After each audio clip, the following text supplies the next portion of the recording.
No, how do we know? You know, we should do the experiment. But the second thing that I say is, well, subjectively, you know, if I look at myself, how could I possibly ever get bored of punting? I mean, what can be better? What can possibly be better in life than just strolling down the river with a beer in one hand and a pole in the other hand? You know, I could live for 1,000,000 years and I would never get bored of doing this. Of course, some people will not be able to live long enough to benefit from these therapies. Some people who are already much older than me, for example, much older than you, have no chance, really. I am 42. I think I have some chance of living long enough to live forever, but I have a good chance that the science will go more slowly, and so it will not be good enough. So I think that anyone who is interested in living a long time should think very seriously about cryonic preservation. Here's our tanks. Cryonics. There's experimentation now with the possibility that a body might be frozen and revived. If the frozen traveler awakes, what will he find? The advance of science tempts us to speculate on the nature of the world which lies ahead. They told a little bit about the basic idea of cryonics, and it seemed like a great idea. I think it's pretty cool.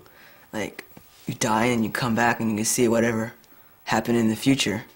For me, I feel like it's just a waste. You know, maybe I'm a woman, so that's the way. Cryonics is a procedure by which people are frozen shortly after death in the hopes that the information that is encoded in the brain will be usable in order to reconstitute the person sometime in the future.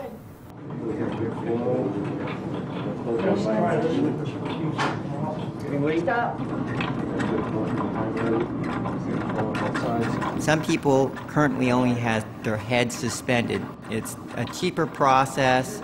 It takes less nitrogen boil off to maintain such a thing.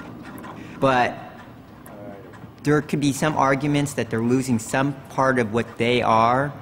It is their belief that future science will be able to develop maybe a new body or an android or something. More and more people only go for the head. Not just because it's cheaper, the process is also easier to control. However, how to recover your body afterwards still remains an open question. But there are many examples in nature to make it seem possible. Some animals, like lizards, have the ability to regenerate a limb after it is lost. But in humans also, when a reasonably small part of the liver is cut off, it can grow back. Or when children, before puberty, lose a part of their finger, the finger can grow back to normal if treated well. This indicates that this kind of regeneration is not impossible. It's not impossible because it's being done by nature right now. So if we can simply find those secrets, the secret of the salamander, and be able to find how the salamander regenerates, then we may be able to apply the same kinds of amphibian techniques to human beings. Other possibilities. We may have vastly improved bodies. They may be made of metal. They may be much different than the bodies that you're looking at right here. And however, the mind would be the same. And with this mind in a metal body, I might be able to walk around on some of the heavy planets, on Uranus, for example, or on Jupiter. So that is a possibility that's suggested. Another possibility is simply living inside a computer, to where we're living in a virtual world, a virtual reality. And if that's the case, there's certainly no problem with space. We'd be able to cram the entire human race into that computer over there. Anyone making this trip knows that it may be a trip that goes on forever.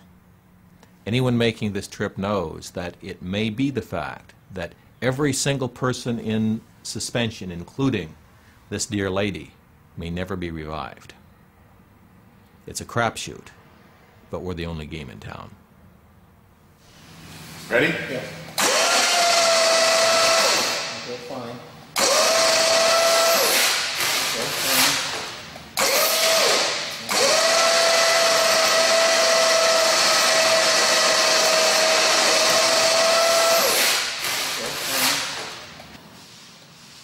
guys are not going to get to see the very bottom tanks.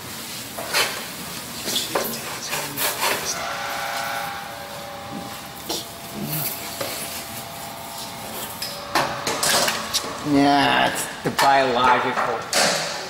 I think that's the biological. I can tell by the weight.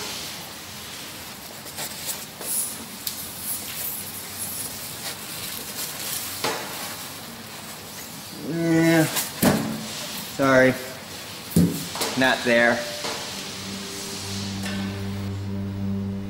It seems obvious this is the way to go. Cryonics has some religious aspects in that our heaven, in a way, is the future, and our God, in a way, is technology.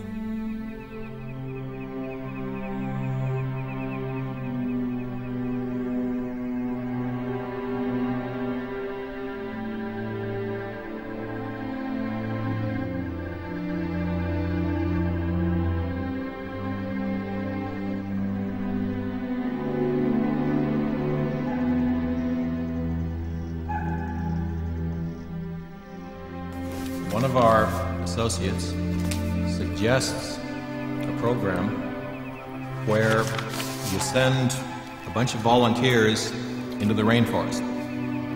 And the volunteers are not trained people. They cannot tell an endangered plant or animal from anything else. But what they do is they do grab bag fashion. They have shovels and they grab some of this, and they see a plant over here, they grab that, and they get all this kind of stuff. And 99.9% of this is going to be junk, but 1% may be very valuable. It may be a plant or an animal from the rainforest or some other environment which has previously not been discovered and which will be wiped out unless it's saved right now and saved in the best way that we can. I would love to have whole ecosystems stored in some of the vaults that the American Cryonic Society is constructing in out-of-the-way places in order to time machine forward some of the library of life from the 20th century.